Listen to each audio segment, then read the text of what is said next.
Yes, yes, yes. It's Raphael Dawkins with the Combat Radio. I was going to do something, and I forgot to do it. OMG. Maybe next time. Okay, so we are live. It's the Raphael Dawkins. It's the Combat Radio. It's the Boxing Talk with Rafi. 229. We're almost at 2:30. Okay, so how do I introduce this thing? What's the title? What's on the menu? Okay, so on the menu tonight, we got Warrington versus Lara. We look back at that fight. We also look back at Barrett versus Martinez. Okay, two humdingers of fights. We got some things to chop up with that one. Okay, or those two. Okay, as well as that, we got a couple of little side dishes for you. Or one big dish and one little side dish. You can decide which is which. Okay, so without much further ado, let's take a little looky. Let's stop sharing that. And let's take a little looky at the Josh Warrington, the ending of the Josh Warrington fight. Okay. So let's share that as the warm-in video. And then we'll get into the roll call. We'll get into the roll call. Allow people to populate the area. Okay, let's have a look. Let's see if this one is the right one. Let's pick them. Hold on, how long is that? Is this the one? Yeah, this might be the one. Let me just do a little check. See what's going on. Dish and one little side dish. You can decide. Damn, this is this. I didn't want this. I wanted something different. Hold on. Let's modify this shiznix. What's going on the screen right there? That's not the one. But let's look for it. Let's have a little looky. See if we can find it in a timely manner as we go into the warm-in video. We're going to skip forward just a little bit. Left hook from Traders. Got knocked it. May or may not know Josh Warrington. Another left hook, Anna. Ripping up.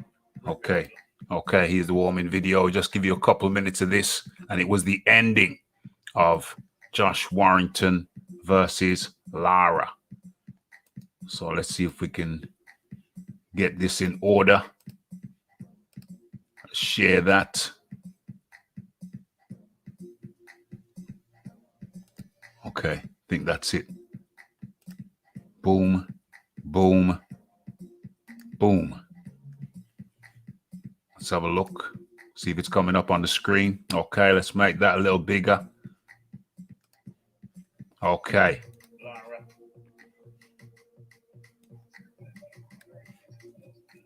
Lara with the 1-2, Josh Warrington with the 1-2. Lara investing heavily in the body. Big right hook, big left hook from Lara.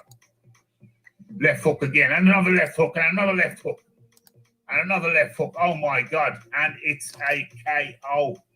OMG. Referee waves it off straight away. Let's take a replay of that combination. That was a wicked combination. Big right hook, big left hook from Lara. Staggers Joshua. Oh my gosh. Warrington. 1, 2, 3, 4. Oh my God. And about 4 left hooks. 4 left hooks from Lara. Rocks Warrington. Drops Warrington. Knocks him out. Still down. OMG. OMG. No. Josh Warrington gets knocked up. Hold on. That didn't sound right. Let me do that again. Take 2. Josh Warrington gets knocked up. Out. 9th round. That's why I bought the belt. Specifically for those purposes and reasons. No, no, no. In comes the bronze plumber. Well, 30-year-old Josh Warrington still down. OMG. Who could have expected that? Who could have expected that? Boom, boom, boom. Okay. So that was the ending of the Josh Warrington fight, and came as a big surprise. Nobody was expecting that. I don't think anybody was expecting that. Okay, let me stop sharing that now. We're back live. Let's have a look. Let's have a look. Let's have a look. Okay, bring that down. Okay, so I think that's the first order of the day. That's the first thing we're going to be talking about. That's the first thing we're going to be talking about. Okay, so let me do a quick music change. Let's come out of that and get into something a little bit more mellow as we meditate and discuss. Okay, so let's get this thing underway. Let's get into the chat and see what's going on. Okay, Kenny says yes, yes, yes. James Jameson says Rafi under Jamaican time. OMG. Well, you know, I had to get my dessert. I had to get the dessert dish. I thought I was ready to go, and the dessert dish came around. Okay, Fury looking flabby. Might need a warm-up fight. Not Otto Valin though. Might bust him up again. What about the eye? The eye. What about the eye? Okay. What is this? Suspicions that Rafi wasn't going to start till 10:45 p.m. Scandalous. Absolutely scandalous. Okay. Warrington looked ripped. Maybe a bit drained though. Yeah, that's what I was thinking. Okay. Let's get into it.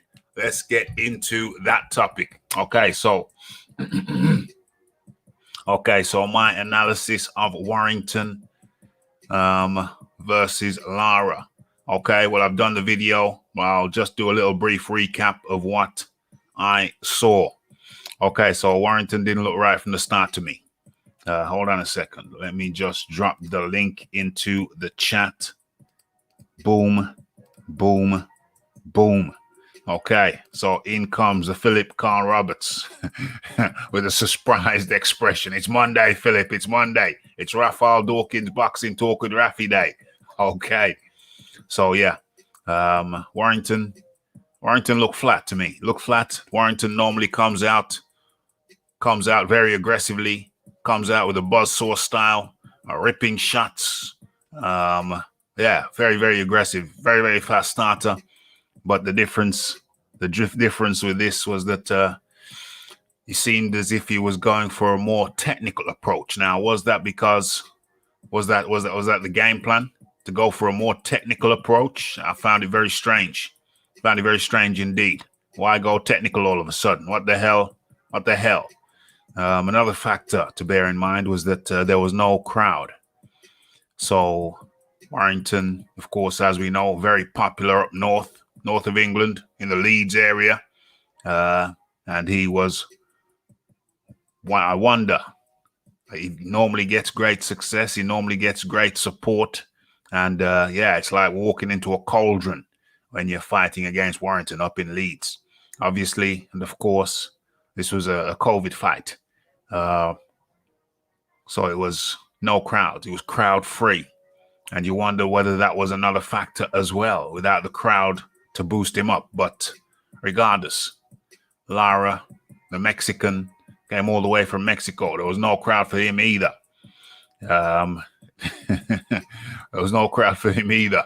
So it was even Stevens. And yeah, they came out hammer and tongue. Heavy shots from both. But Lara was just the more accurate and the busier. And order, the more accurate and the busier. just throwing more and landing more. And by the time it got to the round 4, OMG, Lara was left hook happy, and he was having great success with that left hook, and he just left hooked the life out of Josh Warrington and staggered him multiple times and eventually dropped him in round 4. And in my humble opinion, the fight could have been stopped right there, and arguably should have been stopped right there, because Lara, or rather Warrington, was out on his feet. Happened, he got the knockdown, came close to the end of the round. He was out on his feet, and even when he got back up, he was still out. The bell rang, and he staggered back to his corner. Warrington staggered back to his corner with the gait of a drunken sailor. They had to push him down to sit down, to get him to sit down on his stool, so it shows he was not compos mentis, far from it. And at the end of the break, when he stood up, he was still on rocky feet. He was still on drunken sailor legs. And it was rough. It was rough going into the 5th. It was still rough. Referee could have, and arguably should have, stopped the fight then and there. But he didn't, and it went another, 4 rounds? Was it 5 rounds? Did he stop it in the 9th? Okay, so it went another 5 rounds, and eventually, after taking some serious punishment, wicked punishment, Josh Warrington succumbed and crumbled under the weight of Lara's persistent and consistent left hook happy attack. And it was dropped, and it was waved off by the referee. Knockout. OMG. Most surprising. Okay, so what else we got in here? We got the Iron Kong up in the building. Order. And what's going on here? Philip Carl Roberts says, I thought Warrington looked like he normally does. I beg to differ on that one. Came out slower. Didn't have that buzzsaw action that he normally does. It seemed to me that he was going more tactical.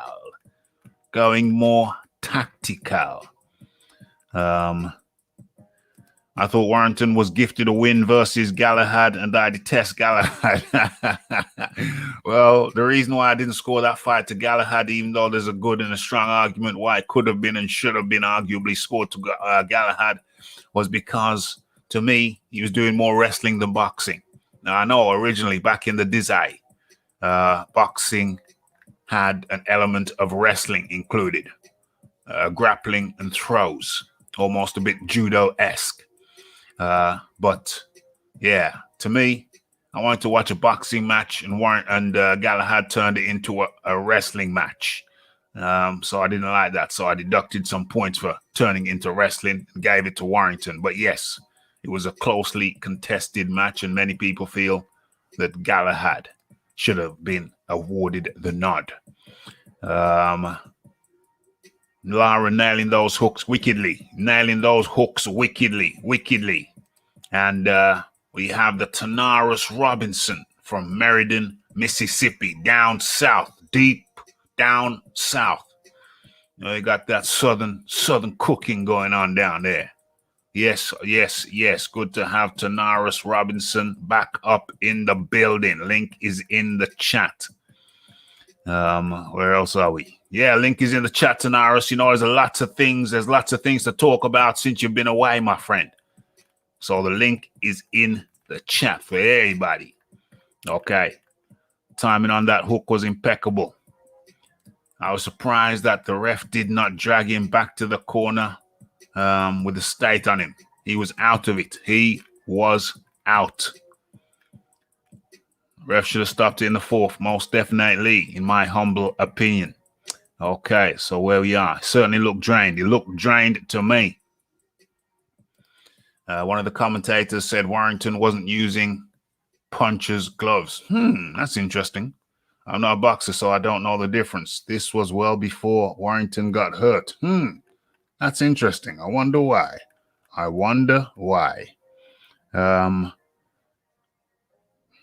Pretty one-sided. Lara did the business. Lara always had the edge. Always. Yes. Rafi is back at it. What's up, everyone? Hit that like button right now. Smash it. Fair assessment of the fight, Rafi. Spot on. Yes. Okay. So I don't know where does Warrington go next? Where does Josh Warrington go next? Where are we? Is there anything I want to share on this? Yeah, might as well share the scorecard. Let's stop sharing that and start sharing this. Where is it? Yeah, there we are. Boom. Let's have a look to see if you can see what I can see. Very small. Let's blow that size up just a little bit. Where are we? Okay, it's far more visible. Okay, so round one, this was the boxing scene scorecard. Round one, they scored for Lara. Round 4 for Lara, 5, 6, 7, and 8. So only round 2 and 3 did they score for Josh Warrington. And as you know, Josh Warrington is the guy that gave up his belt, didn't want to fight Galahad, wanted to take a different route. And now, damn, oh no. Now he's out of it. 30 years old. What does he do next? 30 years of age. What does he do next? That was almost disturbing. I guess he's gonna come back. Still fights out there. It's just one loss. He could, another fight, get him right back on the pony. But I don't know. I want to hear what Josh Warrington has to say, and give him some time. Give him a month off to recuperate. Don't even have to talk now. Just give him some time to recuperate, collect his thoughts, and let's see what's up. I hope he doesn't come back. I hope he doesn't say that he's trying to spike his drink. I hope there's none of that malarkey going on. OMG. Okay, so let's come out of that and let's move on. Let's move on to our next story before we get to any of the headline stories. Okay, as a matter of fact, rat-tat-tat, let's continue along that theme before we move on. Let's continue on that theme before we move on, because I just realized I've got a piece by Frampton. Before we move on. And boom. In comes the man like the Iron Kong. How do you do? Yeah, Rafi, good night. How you doing, man? I'm good, man. I'm good. Got no complaints. We had a great night. Great weekend of fights. The Iron Kong over the weekend, just gone. Yeah, you were on my stream earlier. Yeah, it was a decent weekend. Why not, man? Lot of fights, nice knockouts. Can't really complain too much. Can't complain too much. And the cold has eased off. We've had a cold blanket over England, the UK, and I would imagine Scotland and Wales over the last week or two. But it's eased off. We got a little bit of warmth now. Still wintry, but it's not as cold as it has been. It has been record lows. I think it's been some record low temperatures over the last week or two. So we're warming up now, and of course, we're getting into it. We're chopping it up over here at the Boxing Talk with Rafi. So you saw the Warrington fight. I know you saw the Warrington fight. What were your observations? The Iron Kong. Well, yeah, man. Like I said, it was a complete violation, a complete molestation. That man got publicly flogged. It looked. When I was watching the fight early, I was like, yo, how this guy is swinging on Josh Warrington is like, this is going to be bad for Josh, because Josh was trying to come forward, and I guess that's his style, where he tried to smother you and throw a bunch of punches. But this dude was not playing that. And Josh couldn't really, Josh couldn't really keep him off him because Josh was not carrying no power, right? But Josh wasn't doing too badly before he got hurt. He was connecting. He wasn't doing too badly, right? Wasn't doing too bad. Huh? He wasn't doing too bad. He wasn't doing too bad. Yeah. I mean, for a guy who was off for however long, he was picking up steam, getting his combinations off. So he would, in my opinion, if the fight had gone to the full 12, which I thought it would have gone, Josh would have won the fight because eventually, as you can see, the Lara's right eye was all busted up and all that. Yeah. Eventually Josh would have worn him down and just accumulated punches and won rounds in the end. So, but the guy caught him with a hellacious punch. And that's all she wrote, King. That's it. And that's just boxing, bro. I know you said you was waiting to hear from Josh, but Josh said on whether I see here Michael Benson's thing, a quote from Josh. He says, "Will we meet again in a boxing ring? Who knows? We only fought a couple days ago, but if the chance come, I'll jump at it." So he's like, yeah, Eddie Hearn confirmed that there's a rematch clause, which is kind of standard when you fight Eddie Hearn's top fighters. Yeah. So, yeah, but I mean, the man has a perforated eardrum, fractured jaw, injured shoulder. I mean, damn, man. Damn. The man got mugged. Seems like the man did a tour of duty all in about 30 minutes. Damn, bro. OMG.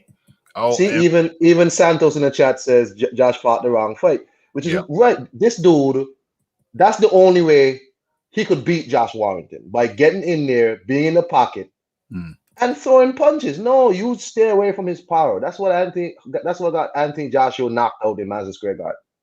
Yeah. 100%. 100%. Okay, so let's take a quick look at. Hold on, that's not the wrong button. That's not the right button. Let's take a quick look at what Carl Frampton had to say. Okay, let's have a look at the screen. Let's see if it is big enough. Let's enlarge that just a tad, and take a brief look at Frampton's analysis. Okay, so I think it should be good now. Yes. Okay, so Carl Frampton found it hard to watch the beating that Josh Warrington took on Saturday night at the SSE Arena, Wembley. It was only in December of 2018 Warrington was on top of the world when he won a 12-round decision over Frampton to retain the IBF featherweight title. His undefeated run came to a juddering end on Saturday when he was stopped in 9 rounds by unbeaten Mauricio Lara of Mexico. OMG. There we see Carl Frampton on his back there. And I think that looked like the ninth. It looks like he's staring into space. Okay, so in the weeks leading up to the fight, Warrington vacated the IBF title when the sanctioning body refused to approve the fight. While it was competitive in the first 3 rounds, Lara took over when he dropped Warrington hard in the 4th round. Warrington made it up, but he took a beating for the rest of the round, and an overwhelming amount of observers felt the fight should have been stopped at that moment. 100%. And it's funny that this fight happened the way it did because Rafi's in a secret society, and in a couple of secret societies, and also in certain groups, in a particular group, boxing group. And it's funny because one of the members of the group raised the subject matter of, what was his name? Watson versus Eubank. And he played the 11th round when he got dropped. And we had to review it and give our opinion. Should the fight what was our observations? And my observation was that Watson was out on his feet. He was out. He made it back. I think he was dragged back to his corner. They sat him down. And when the round resumed, Watson was still out on his feet. The referee called him to the middle for the last round, for the 12th round, and he couldn't make it. The referee literally had to walk to his corner, drag him by the hand to the middle. And we reckoned the overwhelming opinion was that if the fighter couldn't make it on his own steam into the center of the ring for the 12th round, then the fight should have been waved off. That was the overwhelming opinion. But of course, this wasn't the 12th round. This was the 9th round. But I suspect if it was the last round, something similar may have occurred.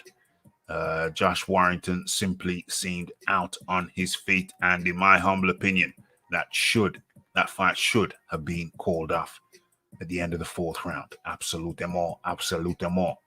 The referee allowed the bout to play out, and Warrington continued to take punishment until the 9th round, when Lara dropped him down and out, prompting the referee to wave it off.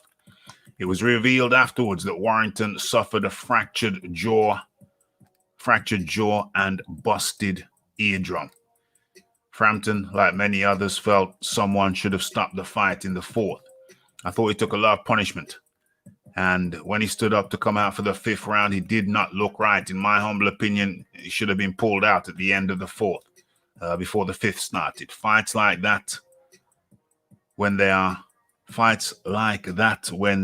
that brutal, I like having 4 or 5 fights in one night. I totally agree. 100% agree. I want to highlight that. Fights like that, when they are that brutal, I like having 4 or 5 fights in one night. Totally agree. It's going to be hard. It's going to be hard to come back from that physically and mentally. Josh is going to have a load of criticism, but he's a very good fighter who had a bad night. Credit to Lara. I hope he goes on to get a world title shot. I am disappointed for Josh and think it's going to be a long road back. Well, you know what they say, the road is long with many a winding turn. Iron Kong, some of your observations on my observations, what I just said about the Watson-Eubank fight. Well, I wasn't privileged to watch that fight. Okay. But Well, in terms of, yeah. Well, simply put, it was Watson was out on his feet. He was very similar to this, to me. Very similar to this. Watson was out on his feet at the end of 11th after being dropped by Eubank. I think he dropped Eubank. Eubank got back up and boom, dropped him with the wicked uppercut. Wicked uppercut. But I have a question though. Yes. In a boxing match, the referee, okay, if he does not see it, isn't there a ringside doctor who should see what happened in the ring? Who should come up on the apron then? Well, the referee, the doctor only comes up at the behest of the referee. Oh, okay. So the doctor doesn't have the authority. The authority, as I understand it, the doctor doesn't have the authority to just come up of his own volition. So I think that's the way it normally works. I've never seen a referee I've never seen a doctor just come up of his own volition. He normally has to be called in. But it was kind of reminiscent to me. Fighter being out on his feet, staggering back to his corner, and then getting up and still being out. At that stage, I say the corner should pull the fighter out. I don't know how you feel about that. I agree with that. You know, the guy in his corner is his father, right? Mm-hmm. Mm-hmm. Sean O'Hagan, that's his name? Yeah. That's his dad.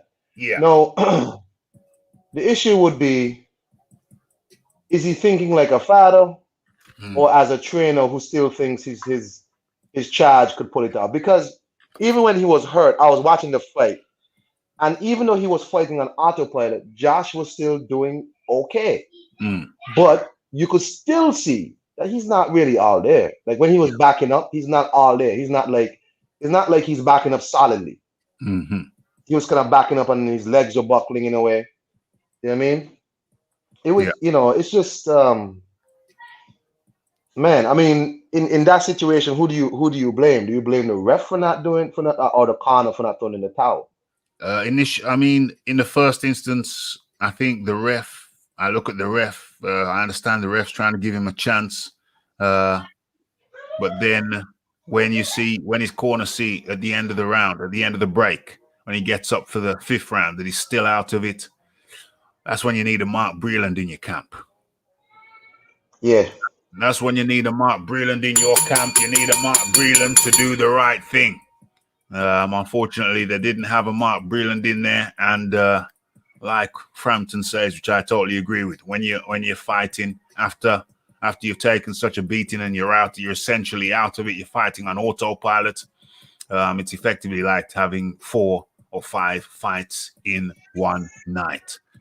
So me personally, I think for first instance, the referee gave him a chance. I understand that because sometimes fighters recuperate, but when it comes to the 5th, then you're in an awkward position. But unfortunately for Warrington, he didn't get dropped again in the 5th. I think if he got dropped again in the 5th, that would have given the referee the ideal opportunity to just wave it off. So then it's tricky for him because he comes out in the 5th and he just waves it off in the 5th and the guy hasn't been dropped in the 5th. Then people could say, well, hold on, that was a fix. You know, the referee waited until the 5th and he waved it off. It's a fix. So it's a tricky situation for the referee. But I think at that point, when he gets up on wobbly legs in the 5th, I think it's up to the corner to throw in the towel.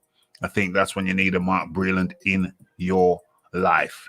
Yeah, I agree. That's why people say they don't need, fighters are brave. They don't need brave corners, right? Right. Exacte mundo. Okay. So let's have a look at a couple of comments in the chat before we move on to the next. Lara got a wicked left hook. He's got a wicked left hook that says he's only 21 or 22. Man, dude looks like about 34 to me. It must be some hard living over there in Mexico because dude, a 34-year-old to me. You know what I'm saying? I don't see how that guy's 22, but he started fighting in professional fight in 2015. 6 years later, what's that? Well, it started 15, 6 years later. Okay. Well, according to BoxRec, he started in 2015 and he's 6 years later and he's 22 now. So that makes him starting at 15 or 16. 16 maybe. Okay. Got to earn a living over there in Mexico. I was a bit concerned with the way he went down at the end, 100. He'll be back. May need to make changes though. He was on clear street from the 4th round on. Yeah, it was foggy up there. That's how he always fight, relentless pressure, but he played into Lara's hands because he was not hurting him, not at all, or not as much as he should have been hurting him or expected to hurt him. Was it JD's in Warrington's corner? They needed to throw in the towel. They needed to throw in the towel during the 4th, or at least retire him in the corner. And yes, in comes a man like Tanaris Robinson representing Meriden, Mississippi. Tanaris, good to have you back. How are you today? Ralphie, what's going on, man? It's all cool and the gang over here, bro. It's all cool and the gang over here. What? Did you see the fight? Lots of things to discuss with you because you're one of our LDBC representatives. No doubt. So, lots of things to chop up with you here.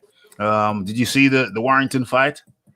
I saw it. First of all, I want to say what's happening to the chat. Everybody in the chat, I hope everybody's safe and warm because right now it is freezing. I heard it's snowing in Texas. Right about now. Madness. Man, if it's snowing in Texas and we can't believe it. You know what I'm saying? It's so cold here, like somebody did something to the world, like they moved the world or something. It's so cold. It ain't supposed to be this cold. They listen. They let us off of work tomorrow because it's gonna be so cold, and that don't even happen.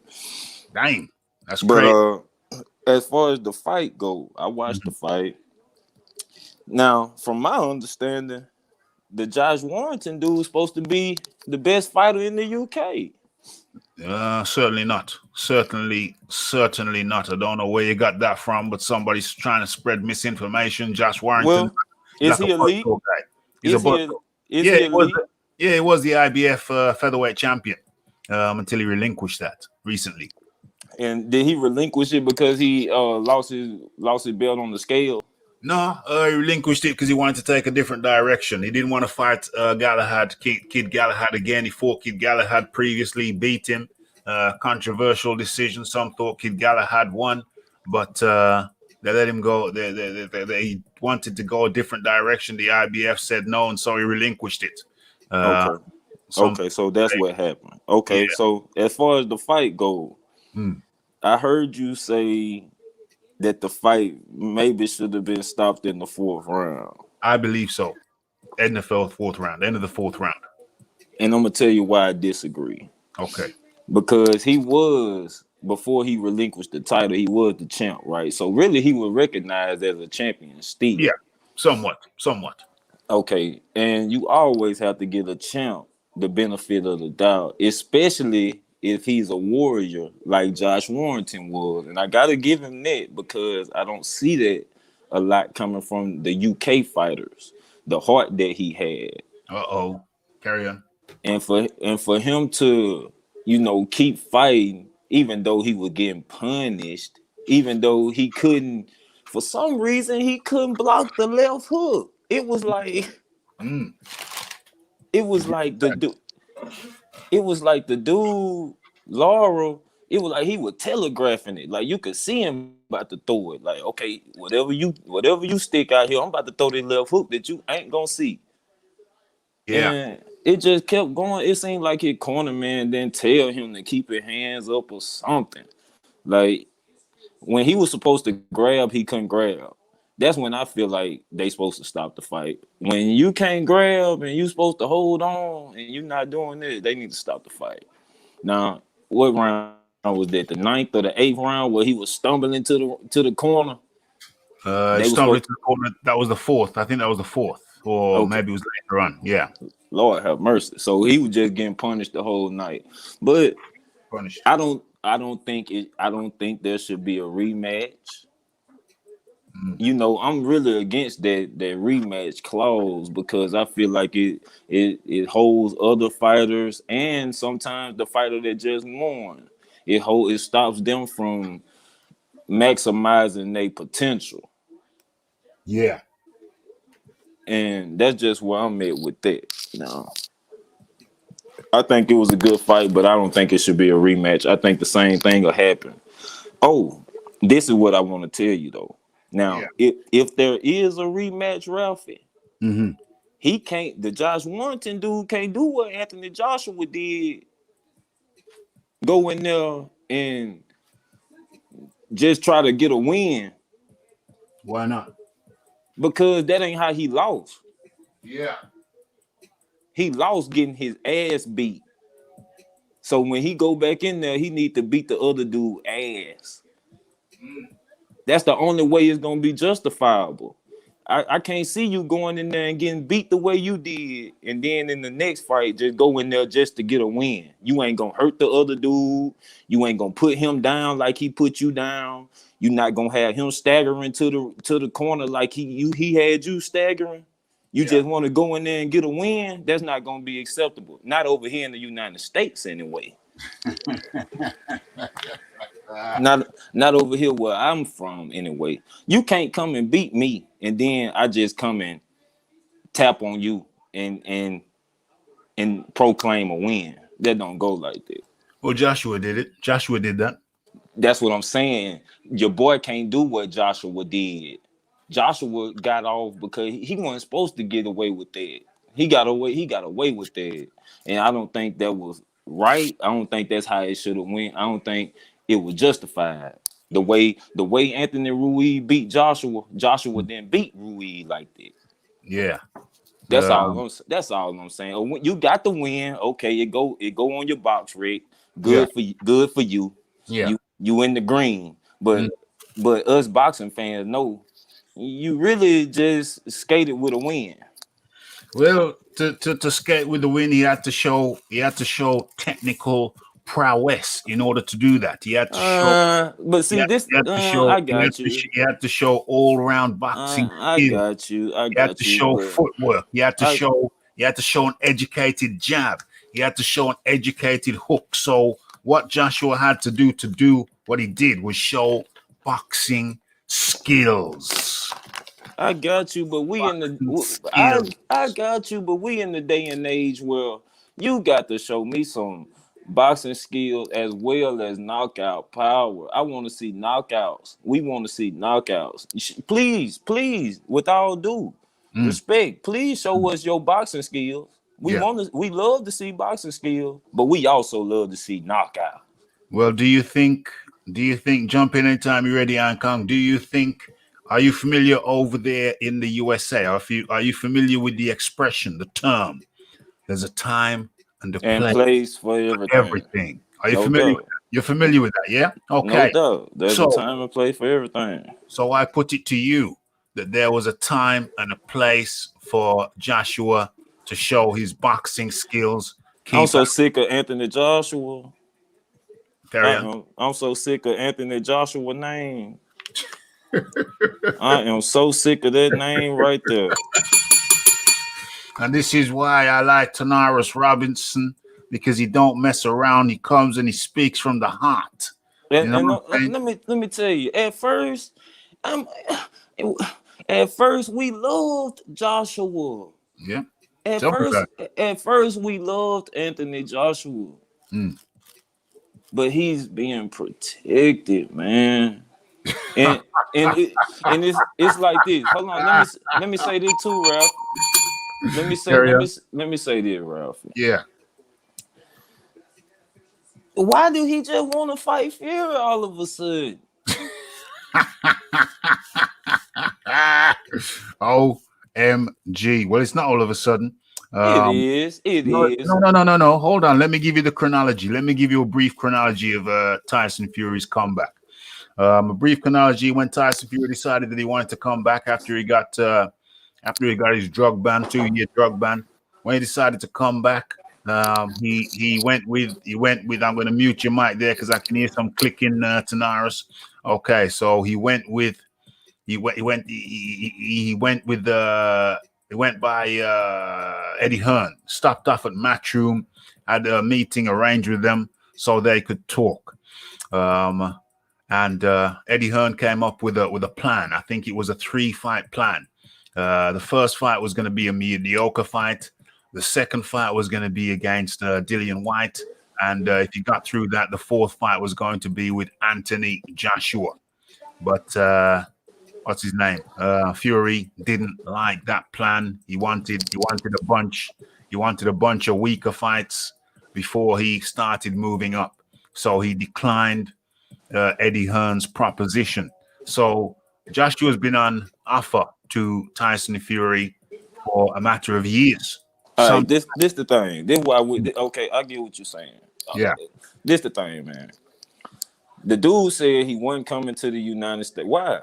But then he came over here. Hold on. You said the last time I talked to you, you said Joshua is his own boss. Yeah. That's not factual.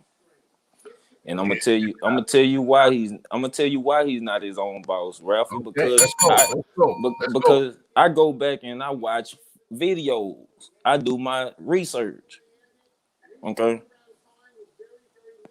Now, when the fight between Joshua and Big Baby Miller was supposed to happen, and then Big Baby fell off, Joshua then said he asked Eddie, well, who we fighting now? Yeah. Because he gave Eddie the power of attorney on that decision. Yeah. On all his fighting decisions, it's who we fight now. A boss don't say who we fight now. A boss say this is who I'm fighting next. Okay, let me come in and give my response to that. No, because a boss uses the power of delegation. I'm sure you're familiar with that term. Mm-hmm. Boss uses the power of delegation. So he delegates this responsibility to that guy, this delegates that another responsibility to a next guy, and so on throughout the team. That's how. Hold on. James Jameson. Yeah. I didn't bring up AJ James Jameson. You did? Ralphie did. Are you sure? I didn't. No. Yeah, you did, Canaris. You did. You said Josh Warrington can't go in there and fight that guy like AJ fought him. Okay. You said that. I said that. I said that. Yes. I said that part. Yes, now. you did it. You did it tonight. It was you. I did that. Yeah, ding on me. Hey, hold on though. As far as saying Anthony Joshua ain't his own boss and blah blah blah. You know one thing I never seen Anthony Joshua get done to him? What's that? I ain't never seen Eddie Hearn ever tell Joshua, I'll answer this question for you about turning down the $100 million and make that man shut up and take a big swig of water when somebody asks him, why you turning $100 million? I'll answer that, Deontay, and step in front of Deontay Wilder. I make that man, I make that, hey, if you want to say I'm lying, the video's there. No, I'm not saying you I lying. ain't never seen Eddie Hearn do that to Anthony Joshua. Never. Okay, if you want to talk about who's boss, and if you're gonna say Anthony Joshua was protected and the boss caused his own shot, are you gonna tell me Wilder is his own boss? Because Deontay Wilder, if that's the case, he's the one who chose all them 40-something pies in his career. Let me say this though. Let me say this though. When the smoke was in Anthony Joshua's house, Anthony Joshua was nowhere to be found. It was always Eddie Hearn who had to come out and speak for Joshua. Because he's his promoter. When we all wanted to hear Anthony Joshua speak, there was no Joshua. When it was time for Anthony Joshua to speak, there was no Joshua. Fury had to come and say something for the UK because there was no Joshua. We looking for Joshua. That's who we want. Were you? Wilder should have took the $100 million and fought Joshua. That's what he should have done. Yes. Wilder should have come to UK and fought Joshua in 2019 instead of him fighting in Madison Square Garden. Wilder should have done that. Deontay Wilder is the one who said,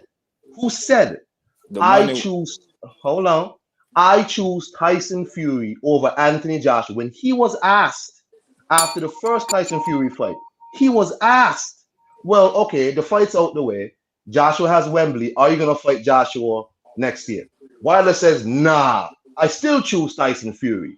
Blah, blah, blah. Then come out after when he's having his mental breakdown.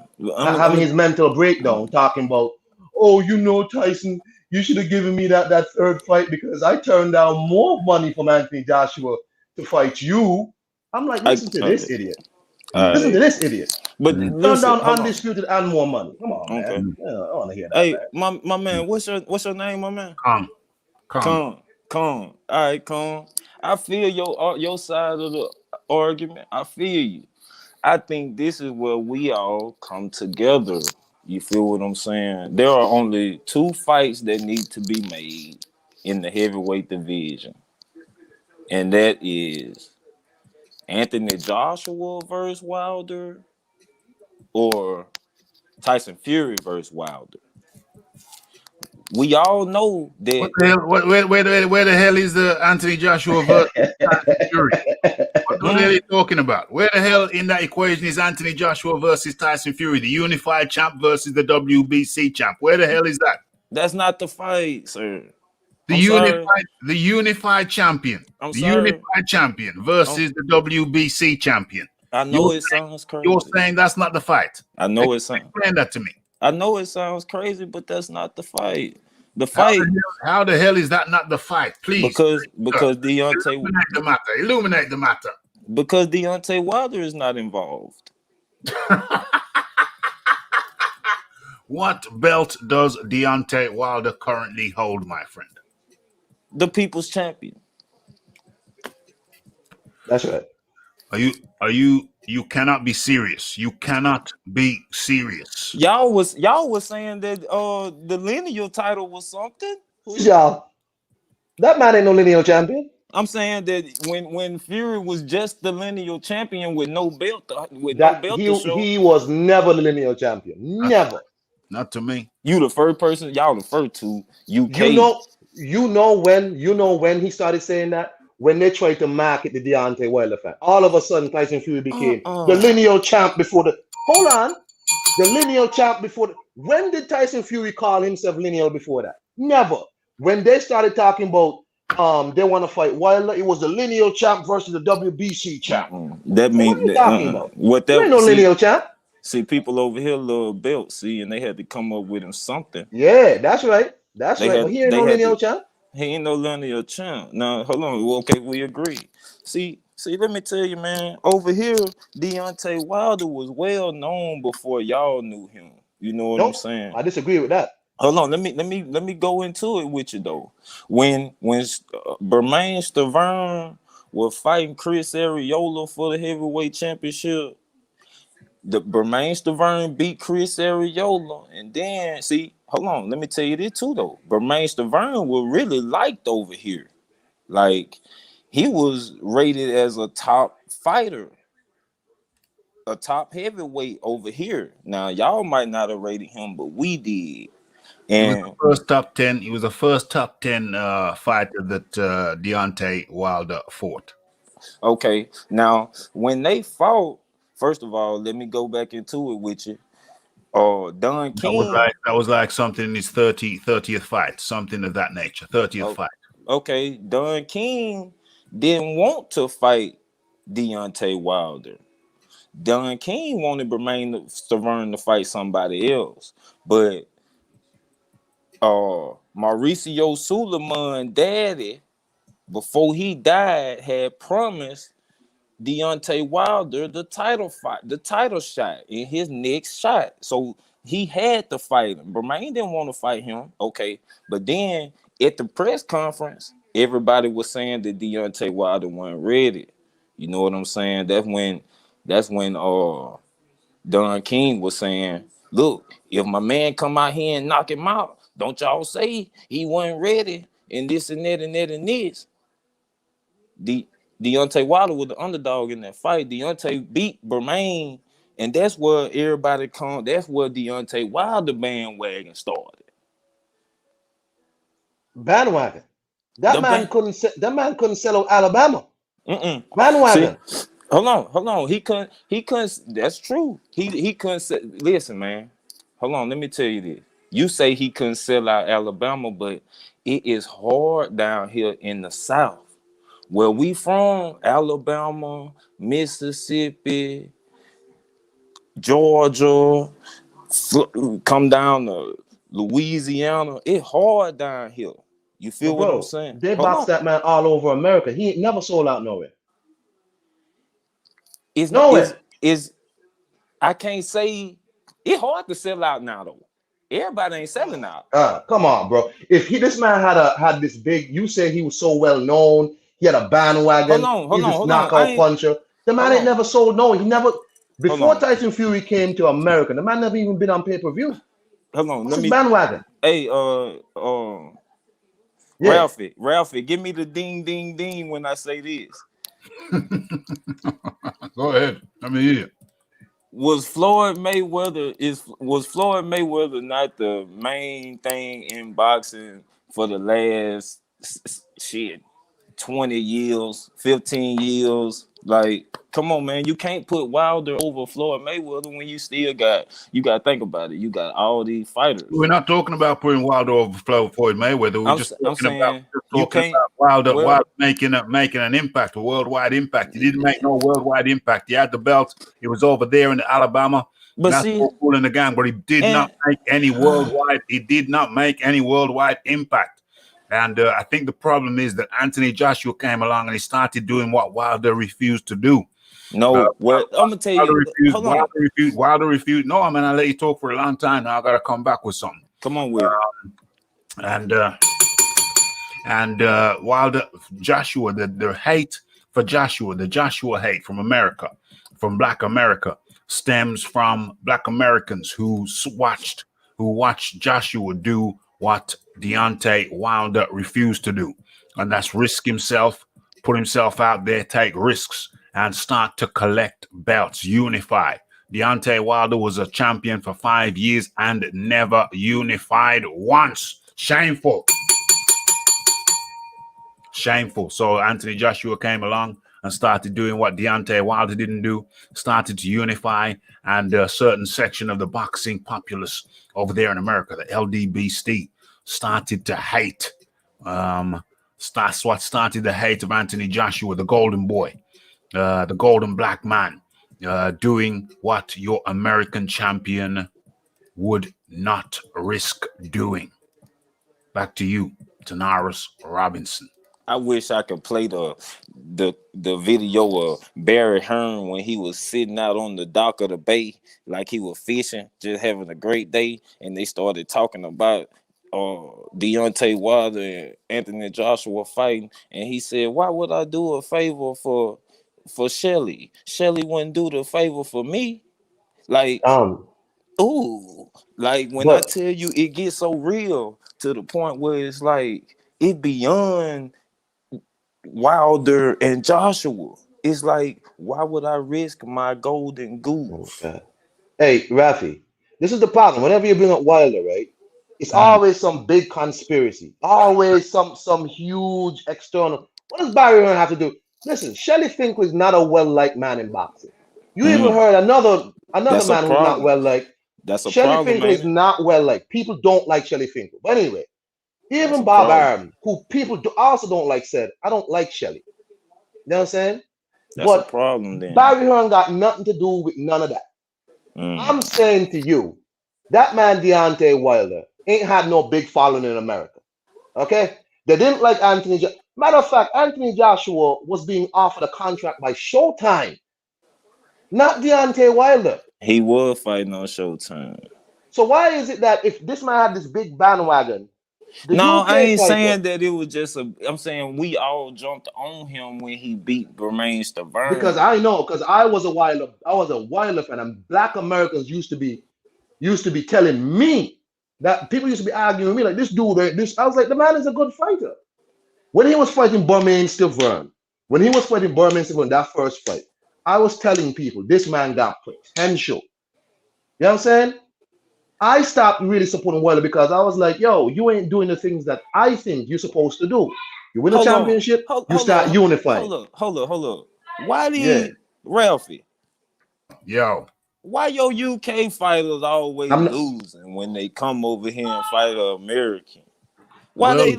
Why y'all always losing when y'all come over here and who's fight lost? us? Who's lost? Who's lost? Like, y'all okay? Joshua came over here and lost to Andy Ruiz. Mm-hmm. That was supposed to be just a tune-up fight, man. Ricky Hatton used to take 15,000 fights. Joshua, Joshua missed up. He hold on, and I'm gonna tell you what was so crazy about it. Joshua, when he lost to Andy Ruiz, he messed up everybody money except for he. who's everybody? He messed up money for Wilder. Hold on, let me stop you there. Oh Let me my stop you there. God. Let me stop you there. He Let me messed stop you there. Let me stop you he there. messed up money for Let me stop you Fury. there. No, no, no. Oh man. Joshua created. He messed up Joshua, Hey, money for your boy. Joshua Hold created on. that money. hey, Rafi, Joshua whenever created you're ready to that move on to the next topic, let me know, bro. I'm a mute because nah. Hey, Joshua how created that. did Joshua create the money when Fury and Wilder was the ones in the ring Take having out, the listen, take Joshua out of the equation. Say Joshua didn't exist. he don't exist. Okay, where's the money now? Where's the money? Wilder. Where's the money at? That, Deontay that Wilder. Wilder Fury only generated money because it was the warm up fight for the Joshua fight. That was the warm up fight. What do you mean? Before there was an Anthony Joshua even thought about they were about to fight each other. Yeah, and Fury is not a draw. He's not a big draw.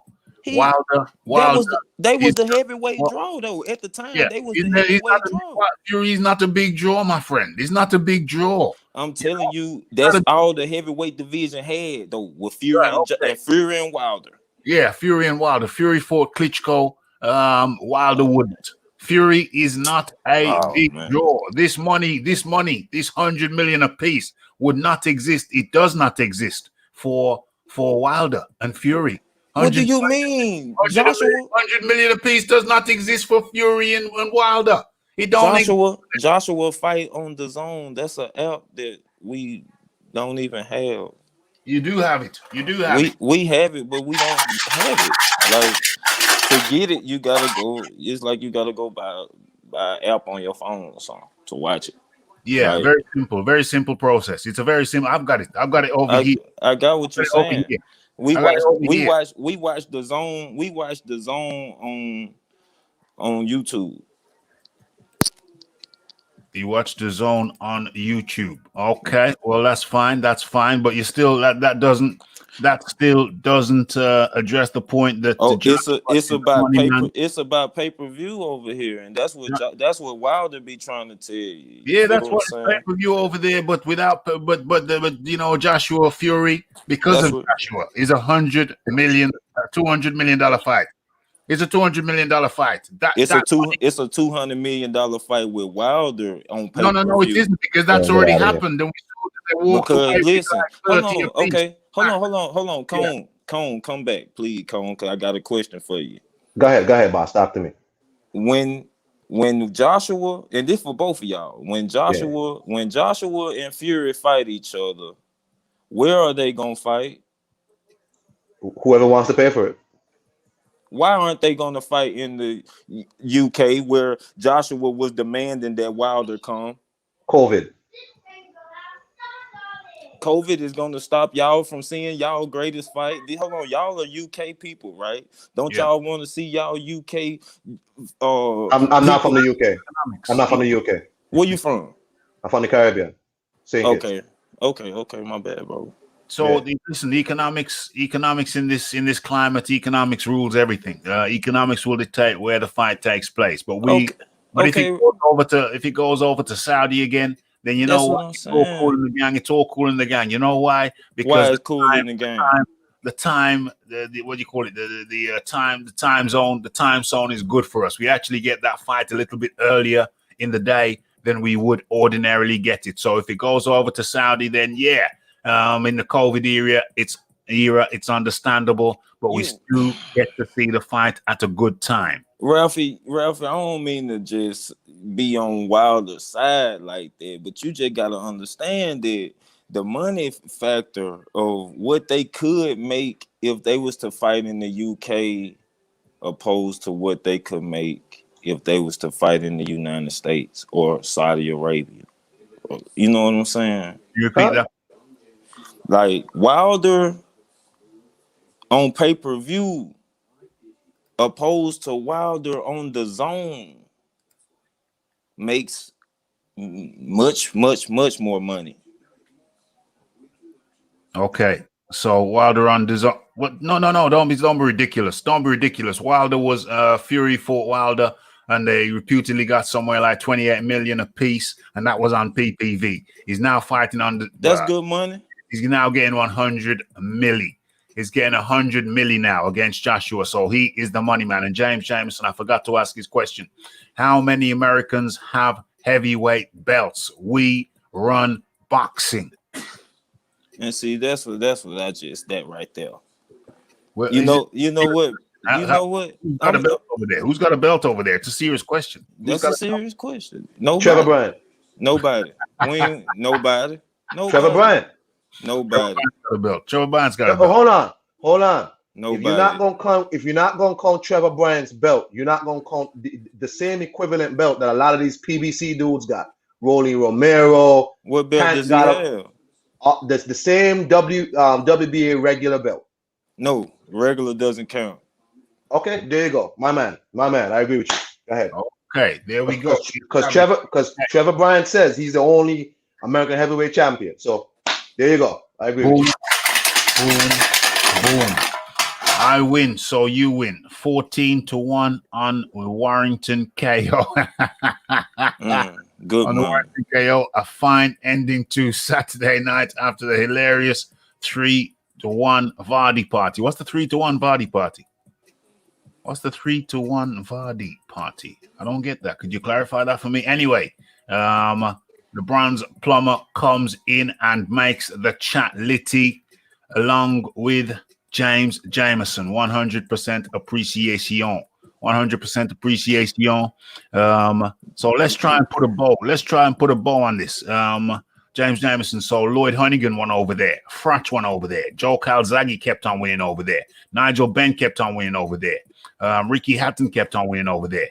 Oh man. So there's a long history of Americans. Oh, it was beautiful how Floyd knocked out Ricky Hatton. It's a long history of UK guys going over to America and scalping Americans. Let's not pretend that is not the case. But I'm trying to bring this thing to a resolution. Hey, hold on, that's over with. Do you feel like black fighters are avoided? Black fighters are who's avoiding black fighters? Canelo Alvarez. He's avoiding black fighters. The good ones. The good ones. Let's take he the made, dude he with made an offer to Charlo, which Charlo's own brother said he made an offer to Big Charlo. Charlo declined. let's take the dude with the heart that he beat, the heart problem. Okay, Daniel Jacobs. Yeah, Take him out. Take him out. Take him out. Okay, so that heart means problem. What a heart problem? Who's that? Daniel Jacobs. You mean the cancer? You mean the cancer? The cancer. The cancer. Go ahead. I apologize. Go ahead. My bad. I apologize. So Daniel Jacobs, we fought him, take him out. Who's left? Jamel Charlo, who's previously declined to fight him, and who was after that? Andrade. Why he won't fight Andrade? Like Hearn called him Andrade. Andrade. Okay, well Andrade. Either way, I don't know, but he did offer to fight. He did offer to fight Big Charlo. He about to fight his sparring partner. Okay, but he did offer to fight Big Charlo. He did fight Jacobs. I don't know. I don't think he's avoiding black fighters. No, I think they clout chase us a lot and then run away. Okay, but I don't know how we went over to Canelo when we're talking about the heavyweight situation. I understand. I just had to go there for a second because I feel like Wilder is avoided. I feel like Luis Ortiz is avoided. Let's talk about Wilder for a second because you're here now. Luis Ortiz. Well, yeah. He's an old man. It's 50. Luis Ortiz is 50. So Luis Ortiz is best win. Luis Ortiz is Wilder's best win. 50-year-old guy, 50-year-old geezer on all kind of medication. What is it? High blood pressure medication, heart and lungs, lung blood pressure, whatever. That's his best win. That's disgraceful. So let's wrap it up. Let's talk about you. Tell me about Wilder's situation before we get back on track with the show. You tell me about Wilder's situation. I'm finna go. I'm gonna tell you. Let's go with from the gloves to the water to the costume, the heavy costume, which I've got for. Just run through it, man. Okay, I got you. I'm muting myself now. So, all right. I think everything that Wilder is saying is an excuse. I think he wrong. I think the dent in his head came from an inswell. His trainer, whoever was pressing that inswell in his head, was doing it too hard. He didn't look like he was ready to fight when he came to the ring. That costume was gay, with the red lights coming out of it. I ain't like that.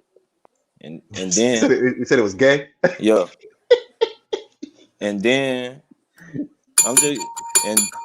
and then the dude that he had performing the song when he came out, we never heard of him. Like, and then he came in on some Black Power, which is cool, but it was time to fight Fury, man. And when he got in that ring, Fury was so much bigger than him. Wilder is already an undersized heavyweight. But let me ask you something, Tanaris. I realize that Wilder also tried to. I'm sorry. Go ahead. Sorry. Hold on. And Fury was so much bigger than him. And Fury was laying on him. He was pressing him. It was like Wilder got to come with something better than just that right hand stick my jab out.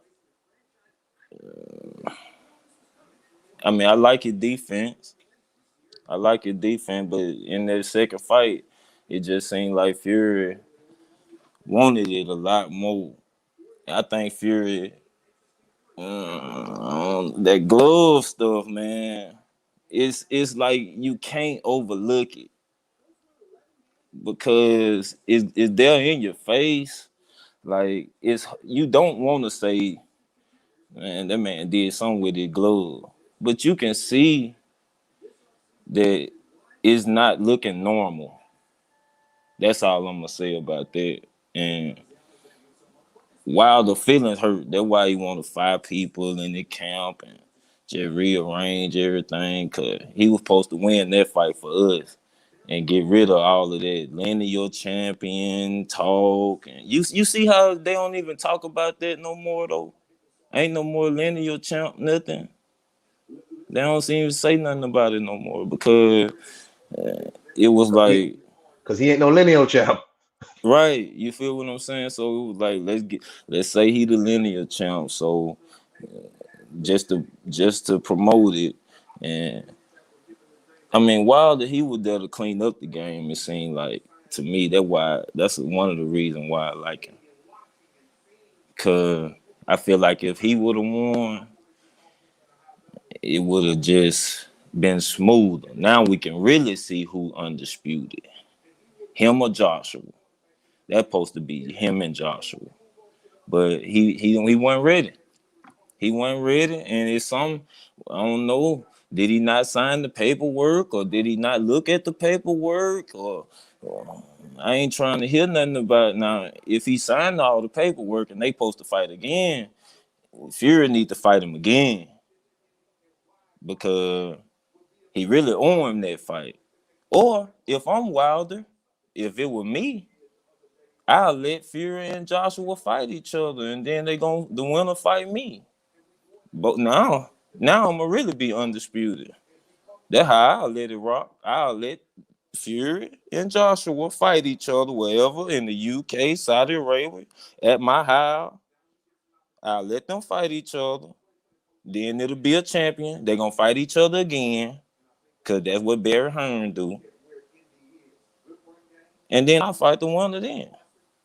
Cause that's who everybody gonna want to see. Yeah. T White 0786. Wilder was saying it was egg weight that put the dent in their head and all of that stuff, which I think it was the end swell. And wasn't no egg weight in Fury glove. If you look at what an egg weight looked like, egg weight don't look like the dent that was in Wilder's head. That's It true. it looked like the end swell. It's the end swell. It was the end swell. You know, the iron that you press on swellings over the eye, around the eye. It was the end swell. I agree with that. It was the end swell Now, pressing into the swelling. now, as far as the fight go, Fury beat him. Fury was too big. He was too big for him. Wilder comes in the ring sometimes at 218, sometimes at 226 at the most, and that's when he eating a lot. You know what I'm saying? Like Wilder is a small dude. He was like Muhammad Ali, but he didn't have Muhammad Ali's skills. You know what I'm saying? So Okay, so ultimately, that's it. It need to be. you're It not. need to be a third. Ultimately, it need to be a third fight. But I would let them two fight, and then I fight the champion. How the hell is Deontay Wilder coming off a loss going to fight the undisputed champion? How does that I make any sense whatsoever? okay, okay. Well, I'll fight. I'm gonna tell you who I'll fight right now. I'll fight. I'll fight the dude right now. I'll fight the dude that just knocked out Dillian White,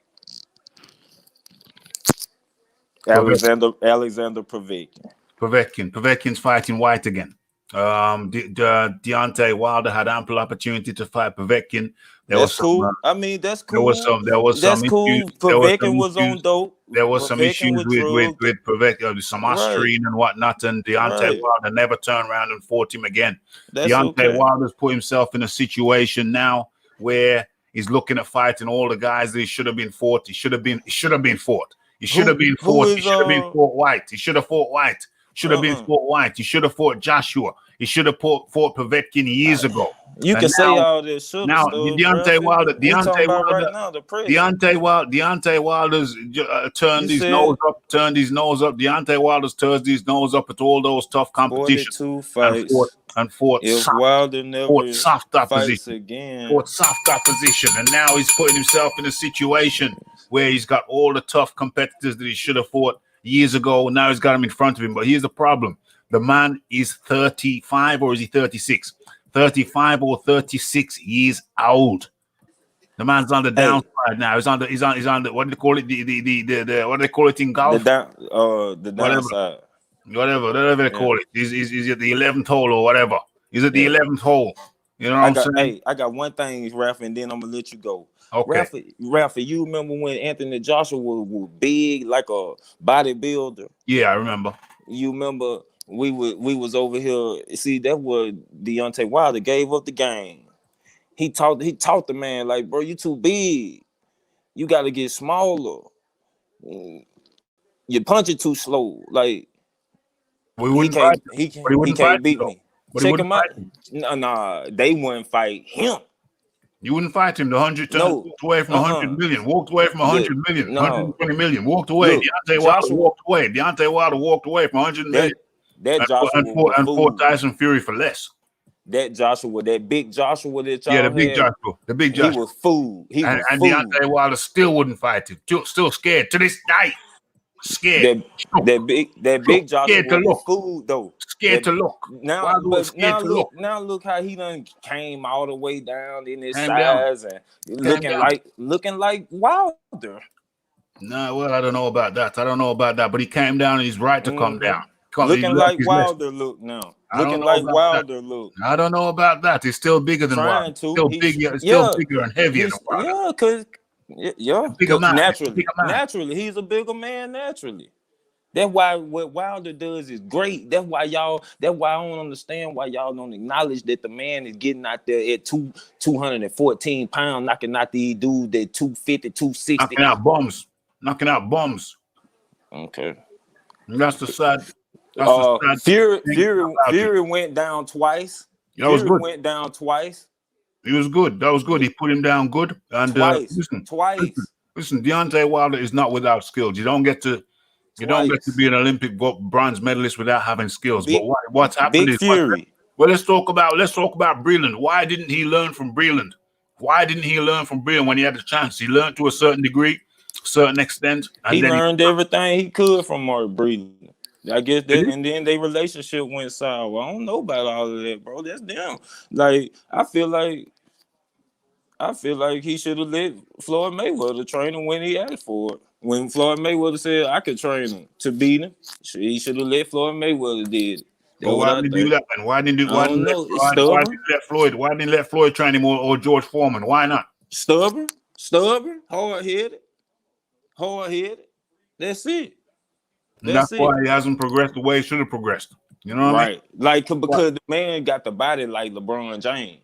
Like, the man really could just, if he could really box, the little skinny leg Wilder, if he could box, oh my God. And he had the opportunity, but he got high on his own. He got high on his own fumes. But that's how it go. He was blowing smoke up. When they do fight, man, I'll be there and I'm gonna be right here with you. When they do finally fight, I'm going, man. Thank you, Tanaris Robinson. Thank you for coming on in. Much appreciation goes out to peace, Tanaris.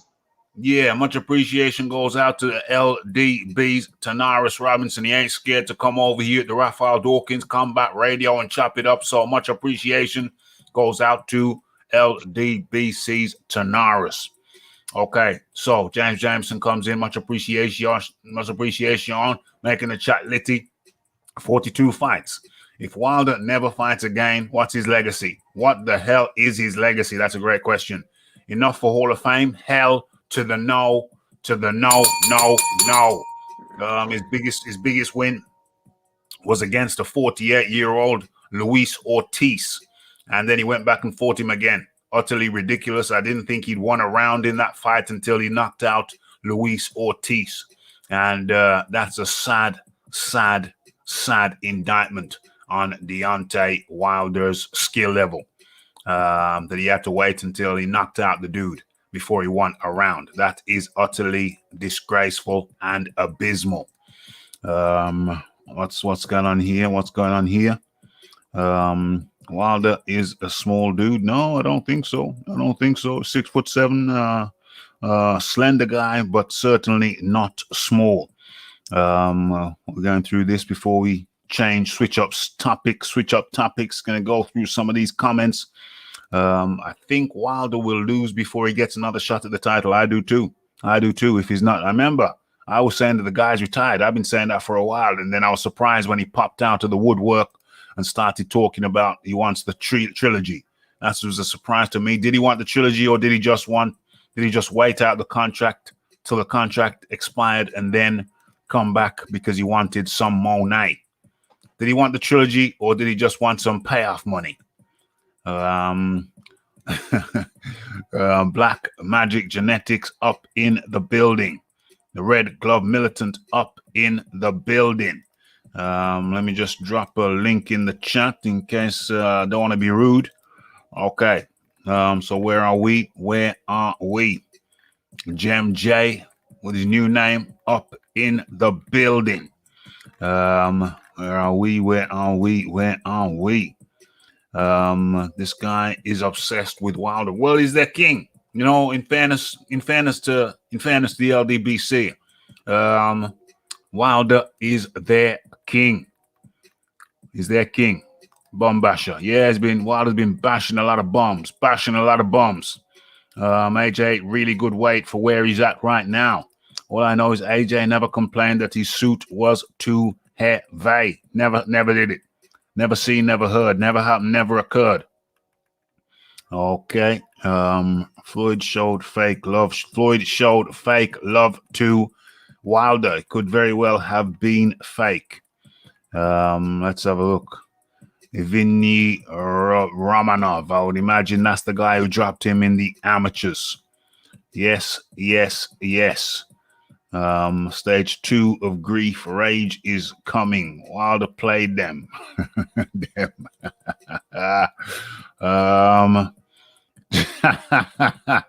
If only he could box. And as soon as I click on the Red Glove Militant comment, in comes the man like the Red Gloved Militant. The Red Glove Militant. It's been a while, my dear fellow. It's been a while. Mr. Glove. Hey, Iron Kong. Hey, Rafty. Yeah, it's been a while. Just, life kind of got me away from the community. I'm going to do my best to be more active. So, the first step is actually doing something. Hey, the first step, even the longest journey ever made, started with a single step. Yep. So, real quick, one thing that stood out to me, and not to, cut the gentleman down, but he said that Wilder taught AJ to shed weight.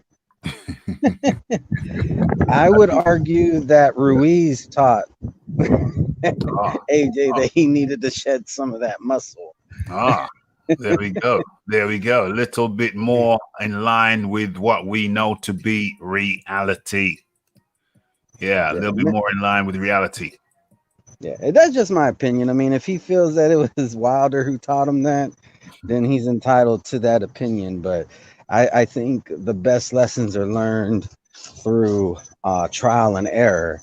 And there was a big error that happened in the first fight, which I believe was June of 2019, if I'm not mistaken. 2019. Yeah. So, because it was after that fight when he decided to shed weight. It wasn't what somebody. It's not like one day somebody asked him about Deontay Wilder. He's like, "Oh, I don't know who that is," and then he's like, "I'll look into it." And then next thing you know, he's shedding weight. He was well aware of Wilder. Yeah, and still wasn't shedding the muscle. So, I mean, my thing is this. You can't. Don't try to give credit to a man for something that he didn't have anything to do with. And that just that's in general, in boxing, in real life. You know, you don't want to give credit where credit is due. I mean, Yeah. it's a cliche, but it's a cliche for a reason. 100%, 100%, 100%. Kings don't twerk. That's a fact. Yeah, I've never seen in the history of the world twerking king. He would be the first if indeed he were a king. Smash that like button, hit that subscribe button, hit that share button, hit all the good buttons you see before you, of which there is a plethora. Yeah, we got ringside reporter, we got Beeb up in the building, we got the red glove militant up in the building, the black magic genetics, we got the DJ Georgie Porgy. Who else we got? We got Gem J under his new name up in the building. And many more, the bronze plumber, and of course many of whom we have previously mentioned. Okay, so let's come out of all of that and let's get back on the track. Okay, so Zelfa Barrett. Let's talk about Zelfa Barrett. We got too many topics tonight. I've overloaded it, so I don't think we're going to get through all of them. But let's talk about Zelfa Barrett briefly before we get into the Manny Pacquiao situation. I think that's how we do it. Okay, so Zelfa Barrett. Let me just mute your mic for you there, Red Glove Militant. So we got no background noise. Okay, so Zelfa Barrett. Have I got an article? Have I got some pictures? I want to share it. Do I want to make this thing look nicer? Don't want to make this thing look nicer. Where the hell is that? Because I know I brought it up earlier on. Oh yeah, here it is. Damn. I was a bit concerned. I thought that the Rafi messed up. Okay, so let me get the screen right. Let me get the screen right. Stop sharing that and start sharing. Boom, boom, boom. How does that look? Okay, looks good. Okay, so the link is in the chat. The link is in the chat. Fight Doctor is up in the building. Let me drop that link again just in case. Okay, so boom, boom, boom. Okay, so Zelfa Barrett fought. Was it? He got a decision over Kiko Martinez. Controversial scores were given. Okay, so in a crossroads fight at the super featherweight, Zelfa Barrett, 25, won 15 KOs, was forced to fight through some very tough moments to win a 12-round unanimous decision over former world champion. A lot of people forget that. Former world champion Kiko Martinez. 41, 10, and 2. So he's had his fair share of losses, but world champion pedigree. And hella experienced. And Zelfa Barrett, the nephew of Pat Barrett, who we've had on here live, when he's talking about the Lyndon Arthur situation with Yardy, Anthony Yard. We've had him over here. Need to get him back over here so we can talk about this. Okay, so hotly contested fight. Many people say that Kiko Martinez was the just winner. But you could have had a round. You could argue is a couple of rounds either way. But due to the outlandish and outrageous scoring, 18-11 by two of the judges. 18-11, which in no way reflected what most people saw. That has caused much consternation. Me personally, I thought it was a very close fight. Very close fight. It certainly wasn't 18-11, and let's throw it out there to my guests. Where's Red Glove Militant gone? Red Glove Militant's dropped off. Having internet issues. My phone is charging, so I'm on my tablet. Might have to just listen if it's not reliable. No problem. Oh, good to have you back up in the building nonetheless. Okay, so where are we? Iron Kong.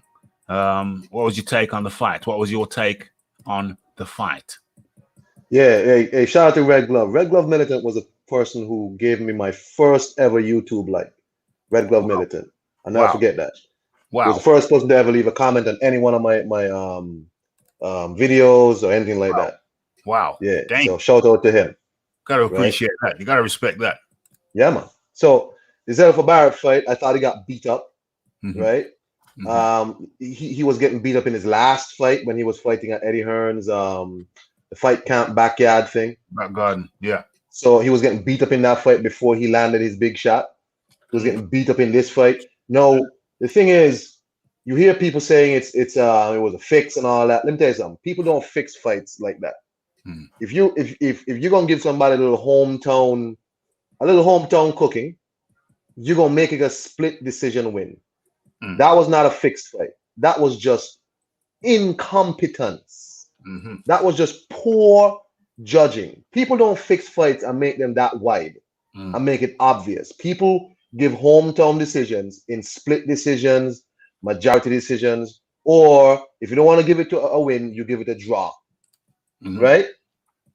No, definitely. You could have given the fight to either one because it wasn't a fight that really had any wide margins. It was just really nip and tuck.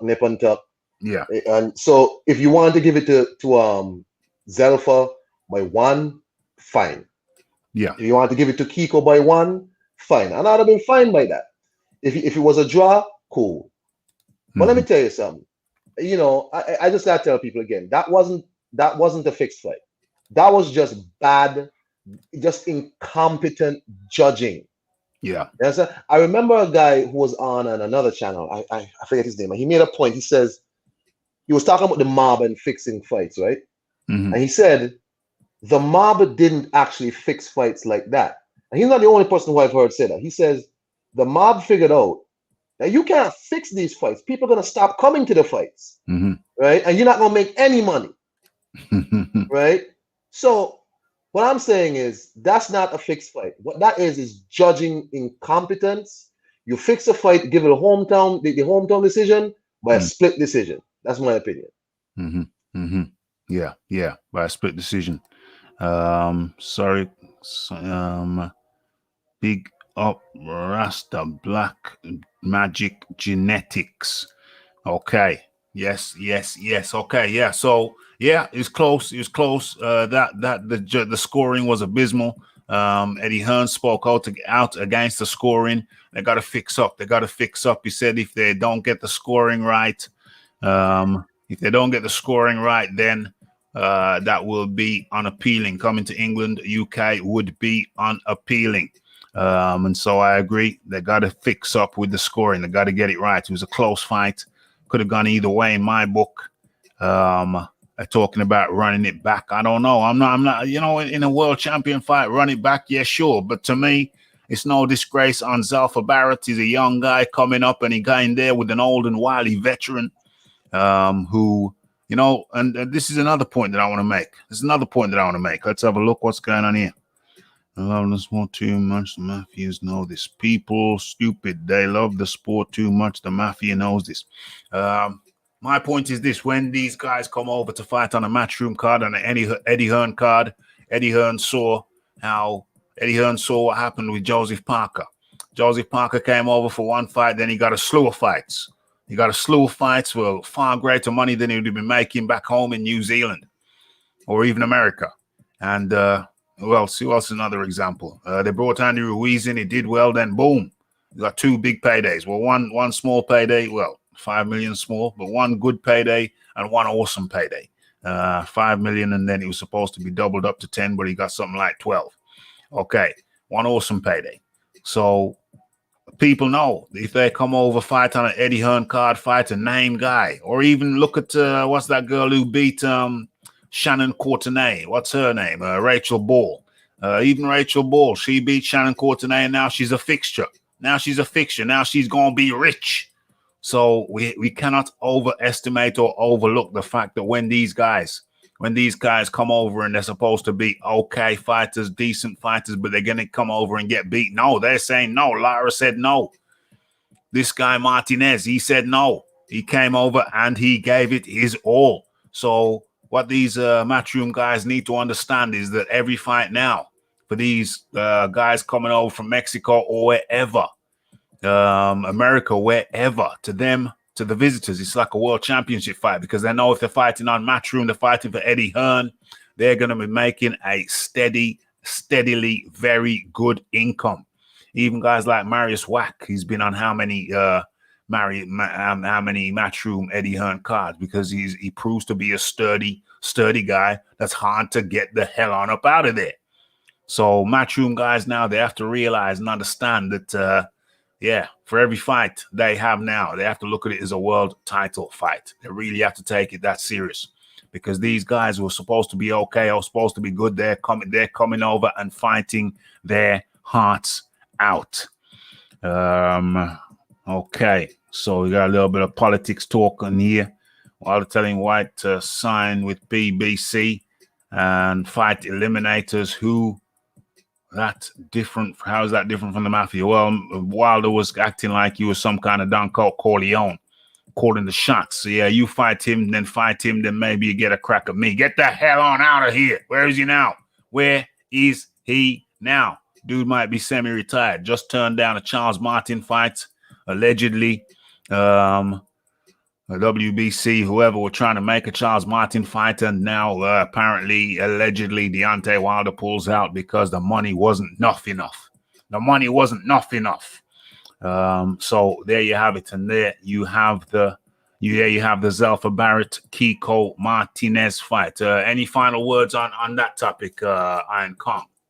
Yeah, I just want to say that y'all have to understand that decisions like this does not help Matchroom. Mm-hmm. This hurts Matchroom. Mm. This hurts Frank Warren.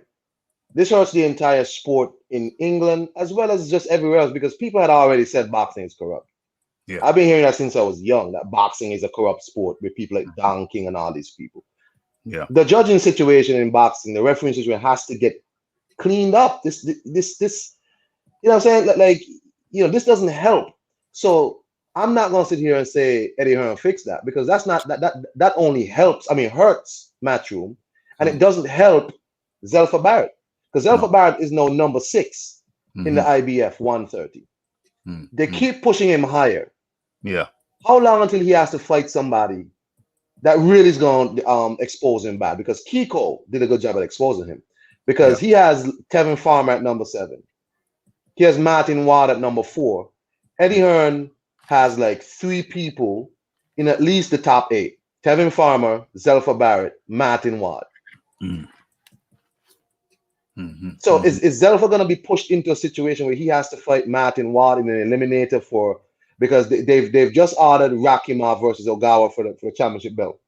So that clears that up. Is Zelfa Barrett now going to be pushed into a situation where he know because of his win over Martinez, is he going to be put in a situation where he's not going to fight the eliminator and then have to fight somebody who he's clearly not ready for? This doesn't help Zelfa Barrett. Well, I think he's managed by and trained by Pat Barrett. I think Pat Barrett, ex-British champion, ex-European champion. I think he knows how to guide. I think he knows how to guide the guy. I can't read his mind. I'd rather have him say it for himself. So we hopefully gonna get him on. We're gonna get him on, and we can hear it from the horse's mouth. We can hear from the horse's mouth what the plan is for Zelfa Barrett. You can get it direct from the source. Right. So that's going to be interesting, but I think he's going to move him sensibly. He's going to move him sensibly. This could be a blessing. This could be a blessing. It's not even in disguise. It's a clear blessing for Zelfa Barrett. He's been in there now, knows what he needs to work on, knows the areas that he could up, knows how to up his game, knows where to focus. Okay, so now where we at?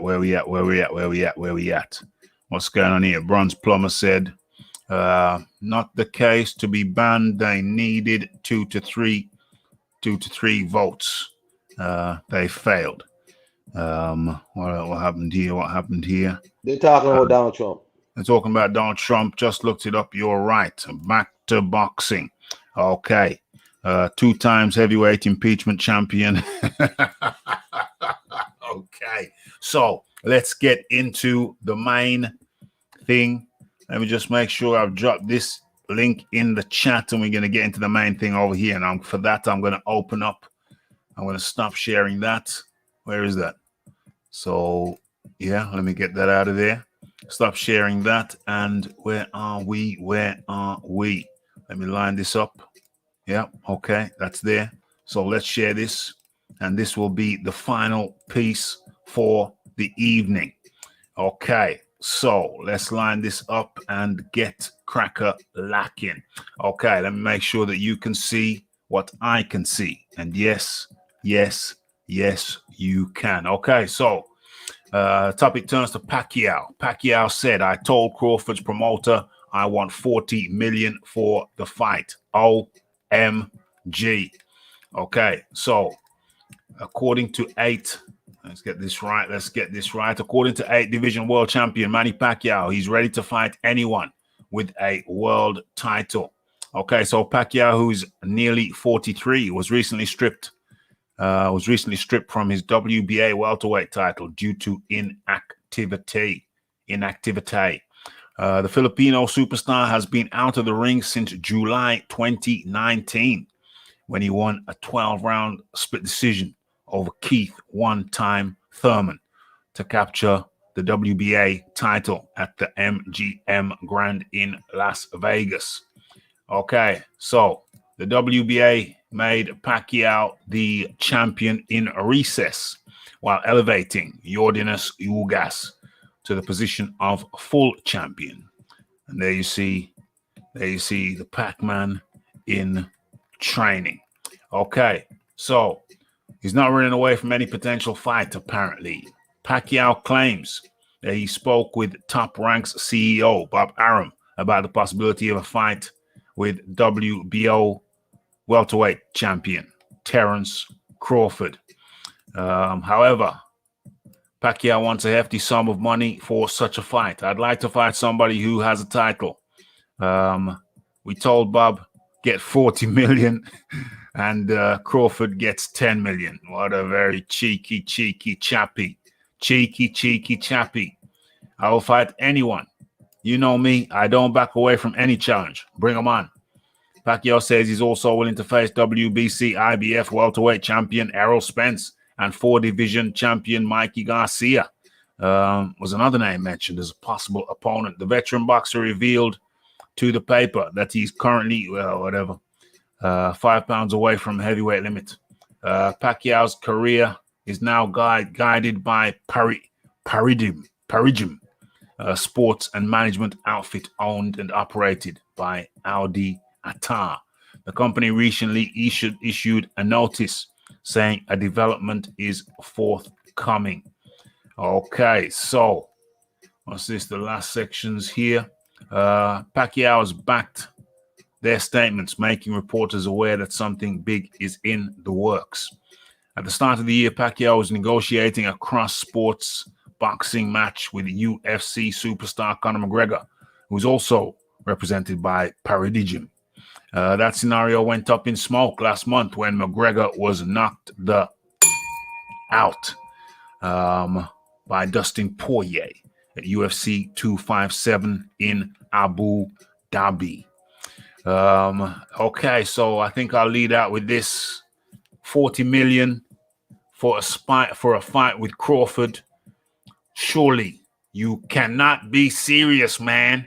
You cannot be serious, man. I don't know what the hell he's thinking. Is there 40 million? Where the hell is 40 million going to come from? I guess he's saying he's going to sell the pay-per-view. It's going to be pay-per-view and Crawford. Oh, so now think about it. Yeah, maybe they could generate 40 million for him with his pay-per-view stature. 40 million for him, 10 million for Spence. What do I feel about that? What's that in 20%? 20% for Spence. 20%. OMG. Pacquiao wants Crawford to fight for 20%. Me personally, do I think that's likely? I don't think it's likely that Crawford's going to fight for 20%. I don't think it's likely he's going to fight for 20%. He's on a 5 million. He's on a 5 million per fight over there at Top Rank. Is he going to double it? Is he going to accept double to fight for the fight a guy who no longer has a belt? Maybe. I don't know. Is he going to double it to fight Pacquiao? That's a hell of a scalp, even though Pacquiao doesn't have. Having said that, hold on. They're talking about champion in recess. So that means when he comes back, if the sanctioning body approves, if the WBA approves of the fight, then that means what? He's a champion. He's a champion. So you can have two champions now. What the hell is going on? It's one hell of a mess. The Iron Kong. I think if Crawford has the opportunity to fight Manny Pacquiao, he should get it. Because he's not going to get a chance to fight none of these other people over on the other side. I don't know what has taken place with the Sean Porter fight. Whereas, because I know they were saying that they're still pursuing it. Sean Porter is saying, I know Bob said he met with Kenny Porter and they're pursuing that fight. And that's cool. But if Terence Crawford has the opportunity to fight Manny Pacquiao, it will be by far the biggest name on his resume and any other welterweight resume. If he beats him. Yeah. Currently. I think if he can get the fight for 10 million, he should do it, because let me tell you something. He ain't gonna get no bigger than Manny Pacquiao. Even though he doesn't have a belt, I think it's good for Terence Crawford in general. It's better than Sean Porter. Yeah. So the issue is, if it's a $50 million fight, man, I don't know. To be honest with you, I know Manny sells. Yeah. Right. But I'm not sure if it'll sell that much. Right. Because to me, Bob Arum doesn't do a great job of promoting. Personally, Bob Arum is a guy who seemingly he boasts a lot about how he has ESPN, the biggest bullhorn in America, blah blah blah.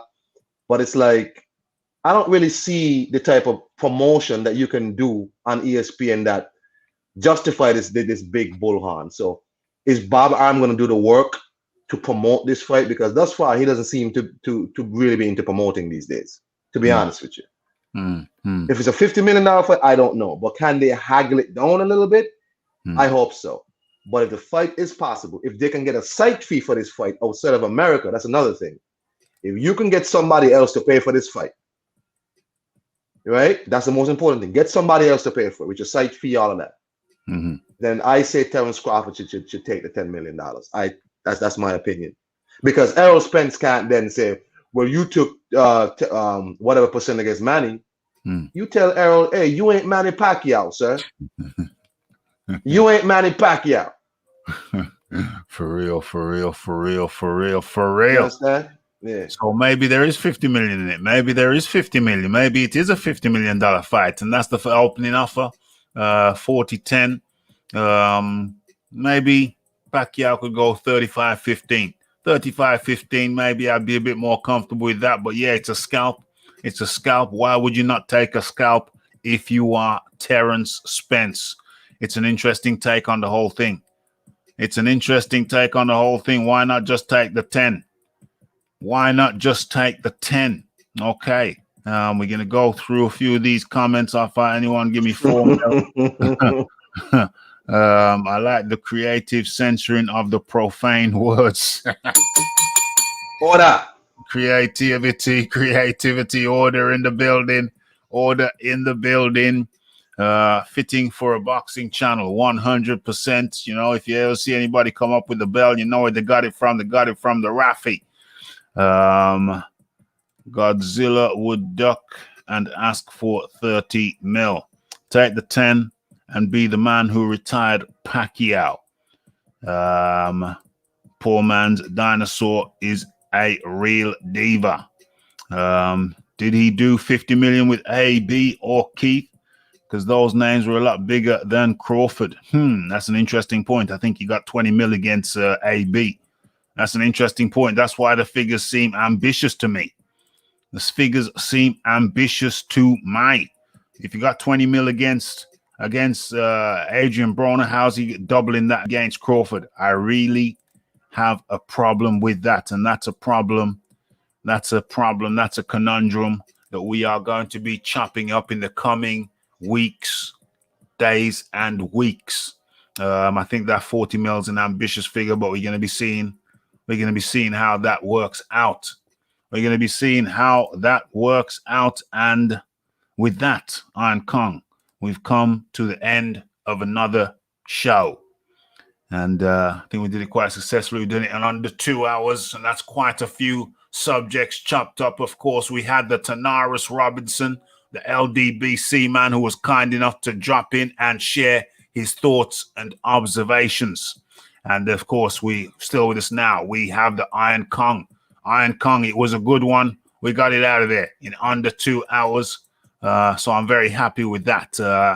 If you want to, by all means, much appreciation for coming over as per usual. Your final words, the Iron Kong. Yeah, I just want to say it's 26 degrees Celsius, 79 degrees Fahrenheit, where I'm at. Wherever you are, if it's cold, that's not my problem. Right? I'm just here to report the news.